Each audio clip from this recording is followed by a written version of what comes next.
Today, you're going to hear everything you need to know about income. We'll break this whole discussion into high income, middle level income, as well as starting income. Let's use starting income instead of low income. Sounds a lot nicer. In my role in financial advisory, I've worked with people from all walks of life, and I can share with you a perspective that you may not have heard of before, and hopefully there are nuggets of wisdom.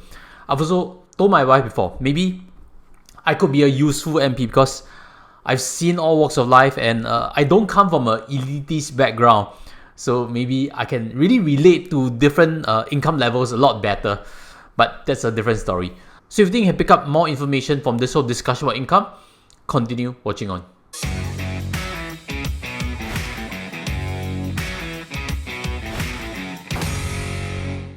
Hi guys, welcome back.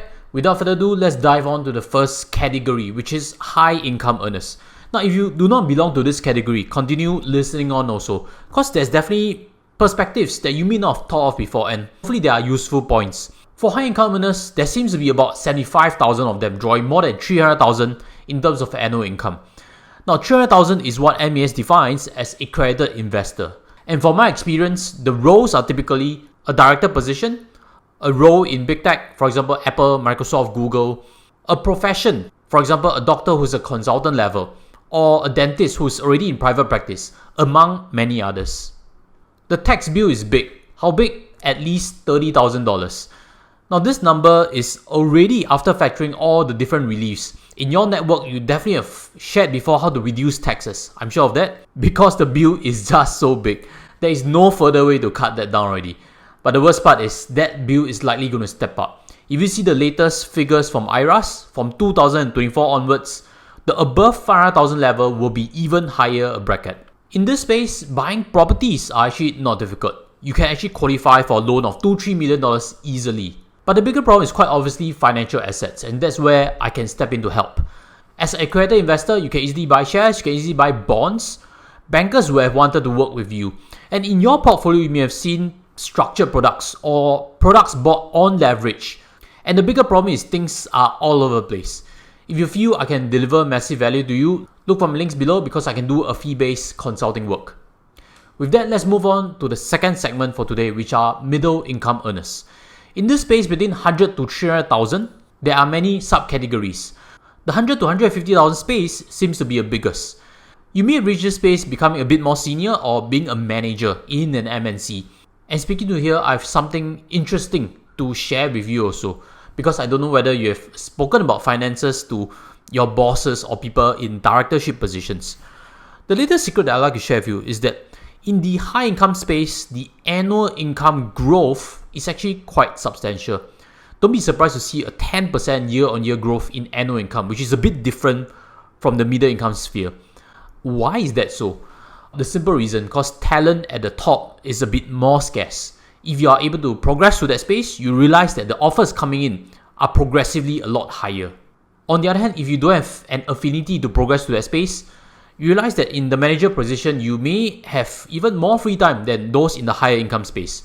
You may pursue side hustles because getting out of the rat race is actually not that difficult. The responsibilities are definitely a lot less. The good part also is your cash flows, if you have been prudent, are actually also pretty strong. Which means also, if you are single, it's very, very easy to get to lean fire. Lean fire is when your expenses are quite low and you only need 25 years worth of expenses to get to a financial freedom level. If you do not carry any dependents, you realize that really is chicken feed, and that's what I like to present to everybody just from a very raw and honest feedback. On the other hand, if you happen to have family, dependents, you realize that while income level is good, lifestyle creep may also have taken place. It's a bit weird because the cash flow seems strong, but if there is a big mortgage and children are in private schools, you realize that the expenses are also pretty high. And that's where that weirdness comes about, where there isn't that much free cash lying around the place. So speaking to here, my main feedback is be careful about home ownership costs. If you stretch with a $2 million loan, for example, it can become a little bit tight. And while I understand that everybody in your inner circle are all upgrading, there's that FOMO factor. If you are able to take care of mortgage, I think more or less it solves the biggest problem.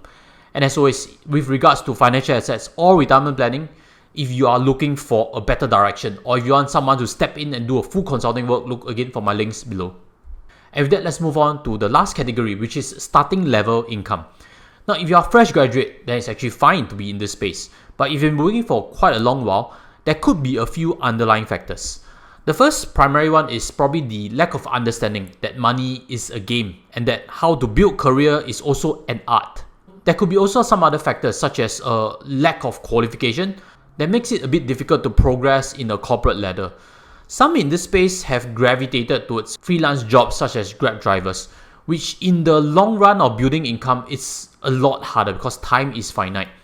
The biggest loss, however, in this segment is actually the inability to borrow. Unlike the other segments of income, you realize that the amount you can borrow from a bank is pretty low because bank judges everything based on income, which means the house, a $1 million house, the loan to take out for it is a bit difficult. And that's where my biggest worry actually come in. For couples in this space, there can be a lure to look towards trading causes or investment causes, or even sell your HDB to buy 2 properties kind of a concept that is very alluring. I'll leave a further tutorial on towards the end of this, just in case it touches a raw point with you and you like to learn a bit more. I've also further brutal feedback. It may be looking like the working hours are very long. Actually, as compared to a high income earner, it actually isn't. In the high income earner space, you realize that weekends are typically still filled with things. Holidays can still be interrupted by working requirements. There isn't time for any smoke breaks. Back-to-back meetings are very, very common.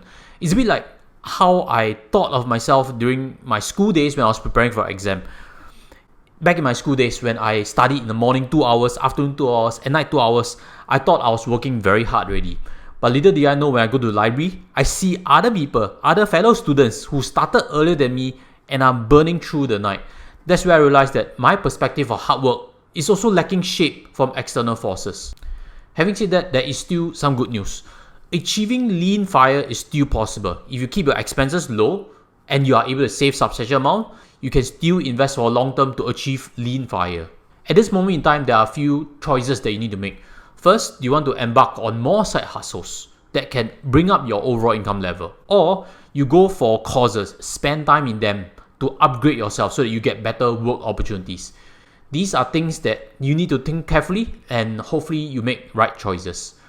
Now, everything I mentioned to here is really done in good faith. I really wanted to share to everybody to hear what it is like in a different zone, because I think that is very rare, and hopefully you appreciate it. As always, smash the like button and press on subscribe, especially if you want more ideas on how to build your own finances. And also check out my 2 other channels. The first is the Josh Chan Show. Over there, I'll be breaking down case studies with you and giving you real financial tips that can be applied to your day-to-day usage. The second channel, this is Josh Chan, the Level Up. Over here, I'll be teaching on digital marketing. I'll be teaching how to build up sales. So these could be concepts you can improve and upskill for yourself and absolutely free. As always, since you stayed to the end, I have something to suggest for you. If you happen to be in the starting level income level, check out this previous tutorial I've done before on how you can double your money. In that tutorial, I shared if you have $10,000, what to do. If you have $100,000, what to do. And if you have $1 million, what to do. That tutorial definitely can help you a bit further.